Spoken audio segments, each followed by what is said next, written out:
Hey guys, welcome back to my channel. If you don't know me, I am Marosi and I post random videos and vlogs here in YouTube and other social media platforms. If you haven't subscribed to me yet, please subscribe to my channel. And yeah, so yes, nahack nga yung account ko, including Gmail and YouTube account. So alam naman natin na connected ang Gmail account sa ating YouTube account, kaya kapag nahack yung Gmail account mo is makokontrol din nila yung YouTube account mo. At 4 days ago, yun nga yung nangyari sa akin. That is November 19. Hindi ko makakalimutan sa tanang buhay ko. At first time na nangyari sa akin na nahack ang aking account. So nasa trabaho ako noon and pagkita ko, bigla na lang nag-log out yung mga account ko sa Gmail na connected sa YouTube ko. Kasi always kung tinitingnan yung YouTube studio ko, kaya kita ko doon kung ano yung mga activities, ano? And then, yun nga, biglang nag-out yung account ko doon and nabigla ako kasi wala naman nakakaalam ng mga accounts ko and passwords ko, kundi ako lang. I found out na nahack nga siya and super frustrated ako nung time na yun kasi madaming mga personal informations na nakalagay doon sa account ko na yun. So nung una nagpapanik talaga ako, hindi ko alam kung ano yung gagawin ko kasi first time to nangyari sa akin. And pinaghirapan ko yung YouTube account na meron ako ngayon. And by the way, salamat if nakasubscribe ka na sa YouTube account ko. If hindi pa, baka gusto mo mag-subscribe. Okay, so balik tayo sa topic. Ayun nga, November 19, nagpanik ako. Hindi ko alam kung paano mare-recover yung account ko. So ang unang ginawa ko is to go to all the banks na connected dun sa account ko na yon, and pinaayos ko lahat, pina-close ko lahat para if in case alokayin nung hacker yung ating accounts is nabago ko na lahat. At thankfully, wala namang nakuha sa ating mga banks, no, and wala namang masyadong changes na nangyari. Pero hindi ko pa rin magamit yung account na nahack kasi pinaltan na lahat ng hacker.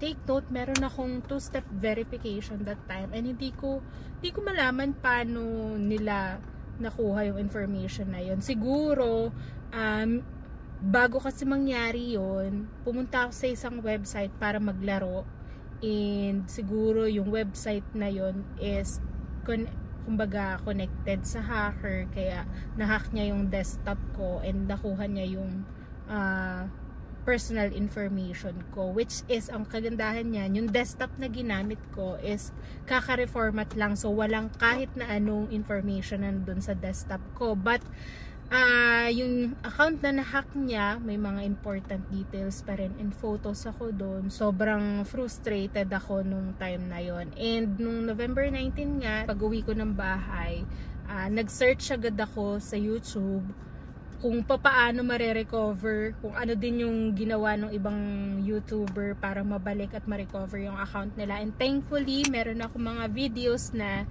napanood na nakatulong sa akin. And ginawa ko agad yung mga sinabi nila. And yun nga, I am able to recover my Gmail account and my YouTube account. Ang unang ginawa ko, base dun sa YouTube na napanood ko, is that pumunta ako sa Twitter, which is X na ngayon, no, yung tawag natin doon, para i-tweet si Team YouTube. So yun ang ginawa ko, parang sinabi ko, hey Team YouTube, help me, has been hacked, and yun.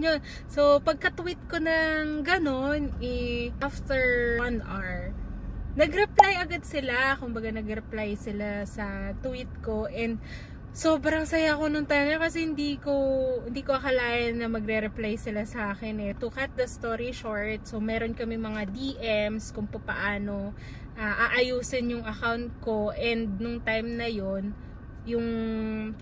mahaba ang naging proseso pero mabilis silang sumagot.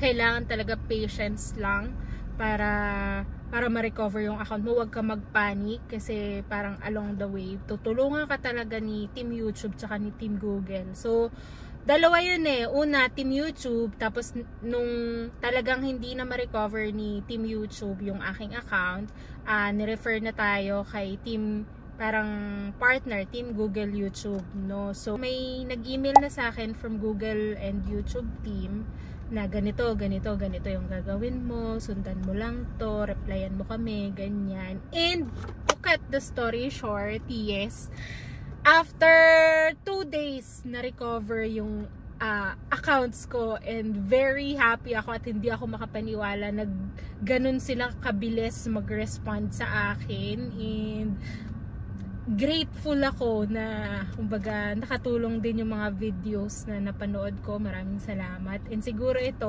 makakatulong din sa inyo ito.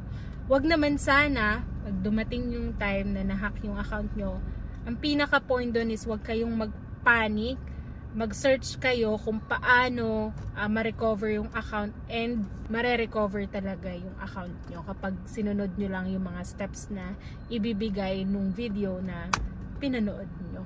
So, ayan, quick lang to pero parang ang haba na. Gusto ko lang express yung aking gratefulness, tsaka gusto ko rin mag-thank you sa @Team YouTube sa Twitter, at saka yung Google team na sumuporta sa akin para ma-recover yung account ko. The best kayo, and hopefully hindi na to mangyari sa akin, at never ever na ako magkiklik ng mga link at papasok sa mga website. Hopefully. Hopefully, but yan, thank you very much for watching this video. So, kung magsusubscribe ka sa channel ko ay maraming salamat, at kung hindi naman, maraming salamat rin sa panonood. Thank you very much. Bye-bye!